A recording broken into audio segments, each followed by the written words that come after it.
身为一个美股新手，你知道投资美股有哪一些成本吗？你知道第一次投资美股应该要投入多少金额吗？新手小白又该如何挑选股票呢？嗨，我是雪胖，你也可以叫我肖邦。今天这集影片我会跟你分享，如果我是一个新手，2024年我会怎么做？如果你打算开始投资美股，或者是才刚开始投资美股，那你一定要把今天这集影片看完哦。基本上投资美股会有4种成本。第一种成本呢，就是在你把钱汇到国外的券商的时候，也就是入金的时候，这时候台湾的银行会跟你收取800块到1200块台币左右的手续费。一般来讲，当我们在开始投资美股之前，都要先把钱汇到券商里面，我们才有办法开始去投资嘛。那我们在把钱汇到海外券商的这个过程中，银行通常都会跟我们收取一笔手续费，也有人叫它电汇费。那这个手续费大概就是在台币800块到1200块左右，每一间银行都不太一样。不过平均大概就是在这样子的区间啦，所以你在汇款之前呢，可以先上网查一下，或者是直接打电话给银行，直接确认他们的手续费到底是多少。那这个就是你在投资美股会遇到的第一个成本。第二个成本就是，如果你已经买了某一只股票，而且这一只股票它有发股息的话，那你可能就要缴纳30%的股息税给美国政府。这个股息税不需要你自己去缴，你的美股券商会直接帮你预先扣留下来，所以最后你领到的就会是剩下的70%的部分。比如说，如果这一季 A 公司发放的股利是10块钱，那券商呢就会先帮你扣下3块钱，然后帮你交给美国的政府，剩下的7块钱呢才会发到你的户头里面。那这个就是投资美股可能会有的第二个成本。不过如果你投资的股票它没有发放股息的话，你就不用缴这个税。换句话说，如果你都是投资那一种不太发放股利的公司，那基本上你就不会有这个成本。录到这里就口干舌燥，我喝一口水，那你就趁这个时间帮我按个赞吧，按赞完我再继续讲下去。第三个成本就是出金费用。当你想要把钱从海外的券商提领出来的时候呢，那这个时候通常券商都会跟你收取一笔出金费用，那平均大概是在25到35块美金左右，每一家券商都不太一样，但是平均也差不多都在这里。那像我自己投资美股呢，我是不会很常把钱从券商里面领出来啦，除非要急用，不然我可能一放就是放好几年，所以出金费用对我来说就不是很重要，因为只要我不把钱领出来，我就不用负担这个成本啊。所以对于新手来说呢，我会更建议你先想清楚，你在投资美股了之后，你会常常把钱领出来吗？如果你打算把钱放在美股里面很长一段时间，而且确定自己不太会领出来的话，那我会觉得新手就不用太担心出金费用的问题。因为很多人在考虑要开哪一间券商账户的时候呢，都会去比较说，哪一间的出金费用比较低。但是其实我个人是认为，如果你不会常常把钱领出来，其实你根本就不需要花那么多时间去比较这个。与其花这么多时间去比较这个小小的成本，不如多花一点心思跟时间去想一想你未来要使用什么样的投资策略。那最后第4个成本呢，就是所得税了。假设你在美股上面有实际的获利，有已实现的获利，那身为台湾人的你就有义务去申报海外所得，因为这个是美股收入嘛，这个算是在海外赚到的钱，所以你会有海外所得。所以这个时候呢，你可能就要去缴一个叫做基本税额的东西。也就是说，当你把美股卖掉，你确确实实有赚到价差的时候，这时候你可能就要缴一笔基本税额给台湾的政府。那关于基本税额的部分呢，我之前在这一集影片我就有详细解释过了，所以今天我就不花10分钟讲这个部分了。所以投资美股你可能会有这4种成本。第一个就是汇款到国外的手续费，第二个是30%的股息税，第3个是出金费用，以及最后如果有获利的话呢，就要缴给台湾政府的基本税额。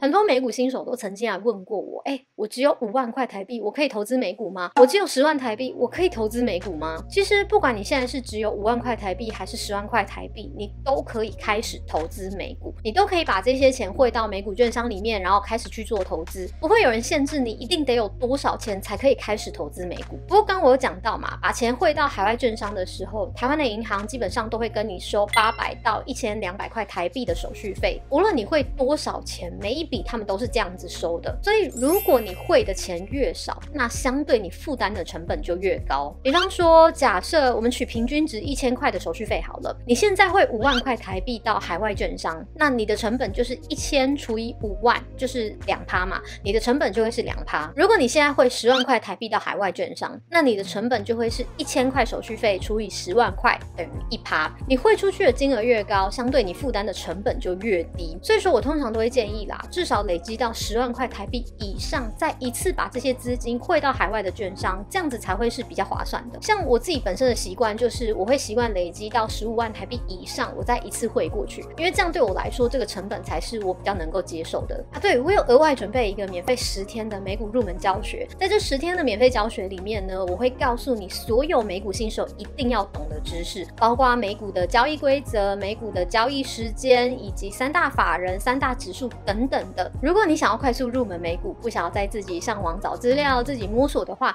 立即点击资讯栏的连结，索取这个10天的免费美股入门教学吧。美股新手还有一个最大的问题，就是不知道该用哪一家券商。这个部分我觉得新手可以先思考一下，你比较想要用国内的副委托还是海外的券商。有些人觉得资金放在国内比较有安全感，所以比较喜欢副委托。那如果你还不太了解副委托是什么的话呢，我的这一集影片有详细的讲解，可以先去看看这一集影片。至于海外券商的话呢，就有非常多种选择了。那我个人近期最喜欢的就是 Rockflow 这一款美股交易 APP。Rockflow 是一家持牌的美股港股券商，它的公司总部是在新加坡，所有的合规讯息在它的官网都可以查得到。我自己这样子使用下来啊，我是觉得 Rockflow 的 App 不仅交易界面一点都不复杂，它算是我使用的所有交易软体里面交易界面是最容易理解、最简单的，非常的新手友善，也很好上手。然后它还有提供繁体中文的界面，让我完全不用担心英文的问题。而且最重要的是，投资人账户会受到 SIPC 的保障。新手在挑选券商准备开户的时候呢，通常都会考量到啊，万一券商倒了怎么办？万一钱拿不回来怎么办？使用 Rockflow 就不用担心这个问题，因为 SIPC 是一家证券投资者保护公司，它有提供投资者现金的保障，它会保障投资人的资产，而且保障上限是50万美金。我自己是非常重视这一块啦，所以在使用的时候呢，我有去特别注意 Rockflow 有没有受到 SIPC 的保障。那除此之外呢， Rockflow 还有一个很不错的地方，就是它有 AI 选股的功能，可以帮助我挑选到很多不错的标的，制定最适合我的投资策略。据说 Rockflow 正在开发更多的 AI 功能，如果你想要优先免费体验这些更新的 AI 功能，欢迎使用我的优惠码去注册开户哦。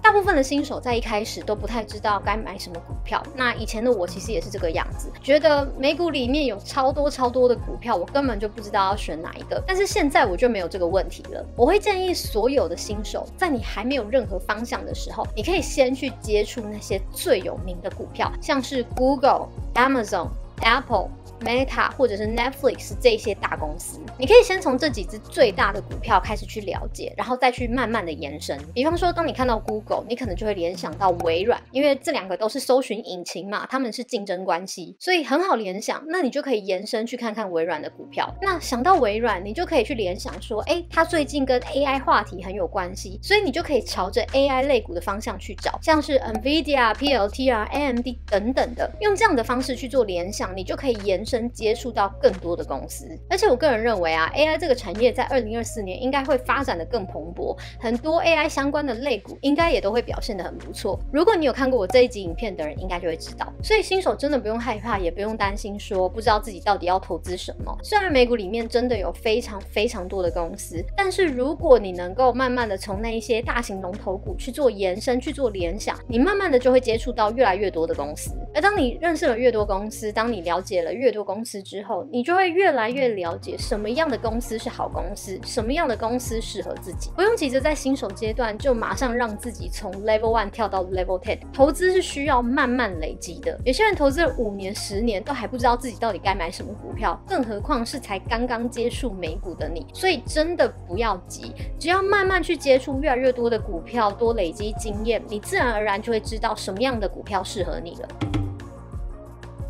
有看过这一集影片的人呢，应该也都知道，比起 ETF， 我更喜欢股票。原因是我本身就有一些会计背景，我比一般人还懂得怎么去看财报，怎么样去挑到好公司。所以对我来说呢，投资股票比投资 ETF 来得更能够提高获利。毕竟 ETF 里面可能包含50、100家公司，对我来说最大的困难点就是我没有办法去了解每一家公司的状况，而我又不想去投资那些我不了解的标的，所以我宁愿去选择那几档我非常了解的好找公司来投资。我知道有一些人同意我的观点，有一些人不同意我的观点，我觉得这都没有关系，因为这很正常嘛。每一个人喜欢的，每一个人适合的都不一样，那当然想法就会不同。重点是你有没有足够了解自己，你知不知道自己到底喜欢什么，适合什么？你知不知道自己能够接受的投资风险有多高？所以话说回来，我不会告诉你应该要去投资 ETF 还是去买股票，因为你必须自己去试了，你才会知道。如果你完全没有碰过 ETF， 也完全没碰过股票，然后就来问我说，我该投资谁？